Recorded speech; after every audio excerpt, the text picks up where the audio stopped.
กราบสวัสดีและกราบสวัสดีพ่อแม่พี่น้องทุกๆคนเด้อพี่น้องเด้อคลิปนี้ขอยจะมาพาไปพาเว้าเด้อพี่น้องก็คือแม่นพาเว้าแล้วก็พาไปเบิ่งคลิปพร้อมนะพี่น้องก็คือกู้ภัยไทยเพิ่นไปช่วยคนลาวที่ล่าสุดนี้เนาะพี่น้องเพิ่นก็ได้เล่าว่าเพิ่นได้ไปเจอเลขไหลเนาะพี่น้องไปเจอเลขไหลเลขไหลเนาะพี่น้องไปเจอเลขไหลแล้วเพิ่นนั่นน่าจะว่าประมาณนี้เนาะพี่น้องก็คือบอกว่าเพิ่นบ่เอาเลขไหลพี่น้องแต่เพิ่นจะเอาคนออกจากถ้ำนะพี่น้องระหว่างก่อนจะถึงคนลาวติดถ้ำ5 คนนะพี่น้องไปเจอเลขไหลซะก่อนเนาะไปเจอเลขไหลแล้วบัดนี้เลขไหลน่าจะลองว่าเขาเจ้าจะเอาเลขไหลบ่หรือสิเอาคนเนาะอย่างประมาณนี้แหละเนาะตามที่ฟังจากอันนั้นแล้วว่านะพี่น้องก็คือบัดนี้เนาะพังนั้นเราก็บอกว่าเราสิเอาคนไปอีกจักหน่อยก็แม่นเจอคนลาว5 คนนะพี่น้องเนาะอันนี้ก่อนที่จะเจอคนลาว5 คนนะพี่น้องก็ได้เราประมาณนี้นะพี่น้องก็คือได้เจอเลขไหลแล้วก็ได้ไปเจอระหว่างเลขไหลกับคนเนาะเราก็เลือกที่จะช่วยคนแต่บ่เอาเลขไหลนะพี่น้องแต่ถ้าเอาเลขไหลก็คือจะช่วยคนบ่ได้นะพี่น้องประมาณนี้นะเดี๋ยวไปเบิ่งคลิปนํกันนะพี่น้องว่าเป็นอะไรไปฟังเราเอานํกันเนาะค่อยฟังมาแล้วก็อยากจะมาเล่าให้พ่อแม่พี่น้องได้เบิ่งได้บางคนอาจจะยังบ่เห็นเนาะค่อยก็เพิ่งมาเห็นนะพี่น้องก็เลยอยากจะมาเฮ็ดคลิปนะพี่น้องโอเคเนาะไปเบิ่งนํกันเนาะเอามือนั้นเขาพอ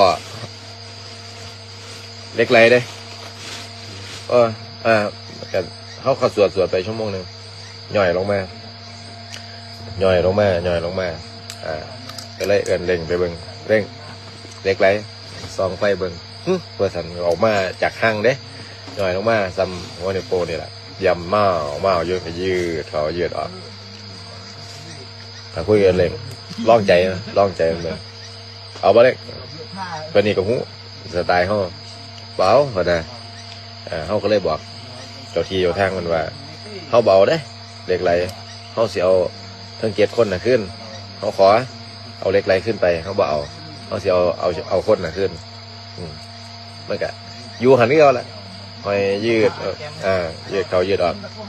แล้วบานี้ก็จนไปพ่อละในชั่วโมงต่อมาก็ถือว่าเป็นสัจจะต่อกันแต่ก็อย่าเข้าไปเอาบอกได้ว่าบ่มีผู้ใดที่จะสามารถเอาเหล็กไหลจากถ้ำนี้ได้แม่นแต่อันคำมือนั่นถ้าเขาเอากสิบ่ได้มุตโตกลับออกมาเขาคิดว่านะก็เลยอธิษฐานบอกว่าเขาเบาได้เหล็กไหลอีหยังก็บ่ดีซ้ำคุณงามความดีอยู่น้ำตัวเจ้าของก็เลยเลือกที่จะบ่เอาไปทำได้กับพ่อเด้พ่อดูเหล็กไหลเนี่ยก็เลยอธิษฐานว่านี่แหละขอเอาคนกลับขึ้นมา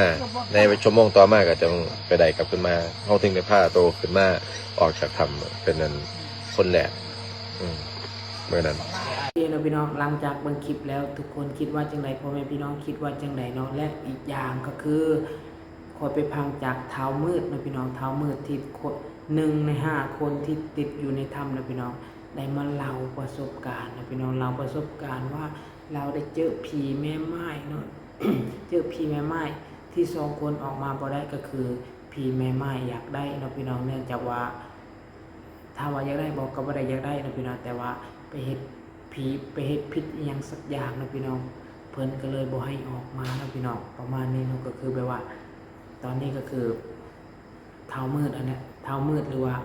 เบามืดนะพี่น้องแล้วที่เรามาไปเจอกับกู้ภัยทางฝั่งไทยเนาะบ่อยๆเนาะล่าสุดก็เห็นบอกว่าครอบครัวของเราเนี่ยบอกว่าเราหลอนนะพี่น้องเราหลอนเนื่องจากว่าเราน่าจะว่าไปไม่ลำมาลอยแล้วตอนนี้ก็คือทุกคนในนั้นก็คือเรายอมรับว่าเขาไปเอาคำมันหลายเถื่อแล้วนะพี่น้องแล้วเขาไปเอาทำมันหลายเถื่อแล้วเป็นอย่างที่ว่าเขาไปเอาทำหลายเถื่อนะเอาคำหลายเถื่อเพราะว่าเขาเจ้าเคยเข้าไปหลายเถื่อนะพี่น้องพอเข้าไปหลายเถื่อวันนี้เข้าไปตอนนั้นเพราะว่าพ้นตกแล้ววันนี้น้ำมันท่วมภูออกอะไรเราพี่น้องหรือว่าท่วมนาถ้ำแล้วท่วมนาถ้ำก็เลยออกมาบ่ได้นะพี่น้องพอออกมาบ่ได้ก็ติดอยู่ในนั้นเนาะจริงๆเขาพระเจ้าเราก็บอกว่าพระเจ้าว่าไปเอาทำมาลายเถื่อแล้วนะพี่น้องไปเอาทำคายไป6-7 เถื่อแล้วเนาะและคน2 คนนั้น ก็คือออกมาที่ออกมาบ่ได้ก็คือ น่าจะเฮ็ดผิดอหย่างสักอย่างนะพี่น้องก็เลยออกจากทำบ่ได้เนาะพี่แม่ไม้เพิ่นให้อหย่างสักอย่างนี่แหละอันนี้คือตามความเชื่อของคนลาวก็จะประมาณนี้เนาะพี่น้องนะถ้าคนใดที่ติดถ้ำหรือคนใดที่แบบว่าเสียหรือว่าคนใดที่สมมุติเฮาอันนี้ก็คือขอยกตัวอย่างนี่นะพี่น้องอย่างเช่นเฮาไปหางัวหาควายยามแรกนี่คนลาวจะมักเจอก็คือแบบว่าปล่อยงัวควายยังทิ่มไปเลยนะพี่น้องเนาะแล้วบัดนี้หาบ่เห็นนี่จะมักไปลงเลขเขาจะเอิ้นว่าไปลงเลขกับนางมอหรือว่าแม่มอเนาะพี่น้องไปเสี่ยงประมาณนี้แหละไปเสี่ยงว่างัวควายยังอยู่บ่หรือว่าอยู่ทางใดอยู่ทางเหนือหรืออยู่ทางใต้เนาะพี่น้องแต่ถ้าแม่มอบอกว่าอยู่ทางเหนือ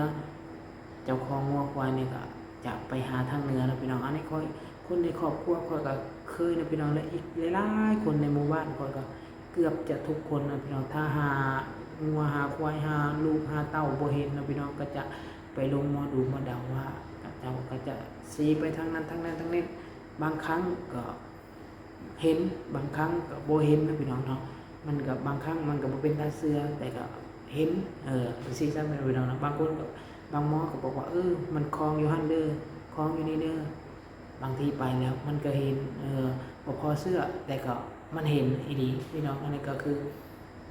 สำหรับคนก็บ่ได้เชื่อปานใดนะพี่น้องนะก็คือสำหรับบางคนเนาะก็คือคนในครอบครัวก็จะเถียงกันเรื่องนี้ตลอดพี่น้องแบบว่าส่วนค่อยบ่ค่อยจะเชื่อแต่เขาเป็นเชื่อนะพี่น้องบัดนี้นะก็เลยเถียงกันตลอดนะว่าความเชื่อนะพี่น้องนะก็เฮาก็พูดจังได๋นะบางครั้งบางคราวมันก็เห็นอีหลีเนาะตามที่แม่หมอบอกอะไรเนาะเขาก็บ่ฮู้สิอธิบายจังได๋นะพี่น้องเขาก็เขาก็บางครั้งเขาก็เอามาเถียงว่าบางครั้งก็เห็นนี่ซะอ้าวเนาะประมาณนี้นะพี่น้องนะก็แล้วแต่เนาะพี่น้องนะโอเคเนาะประมาณนี้นะพี่น้องก็คืออันนี้ก็คือกันนะพี่น้องนะก็ลองเฮ็ดตามเหตุตามคองมึงดูเนาะลองเฮ็ดตามความเชื่อมึงดูเนาะอย่างเช่นเจน้อมเราก็สิพาหมออันหยังพอหมออย่างละอย่างนี้เนาะพาไปว่าแม่ของพ่อหมอนั้นเสียชีวิตเนาะก็อาจจะเสียตามอายุไขแต่ก็เสียเวลาที่เราจะไปเนาะกับมันก็เป็นเรื่องอย่างที่แปลกเนาะแต่ก็สำหรับบางคนเขาก็มองว่าบ่แปลกดอกอายุตั้ง100 ปีเนาะถ้าที่เสียชีวิตก็บ่แปลกนี่ประมาณนี้นะนะพี่น้องเนาะประมาณนี้นะพี่น้องเนาะโอเคนะพี่น้องคิดเห็นว่าจังไดเนาะกราบขอบคุณขอบใจทุกๆคนที่เข้ามาเบิ่งคลิปก่อนนะพี่น้องเด้อคลิปนี้ก็จะจบประมาณนี้ถ้ามาก็อย่าลืมกดไลค์กด Subscribe เพื่อเป็นกำลังใจให้เพิ่นด้วยพี่น้องเด้อบ๊ายบาย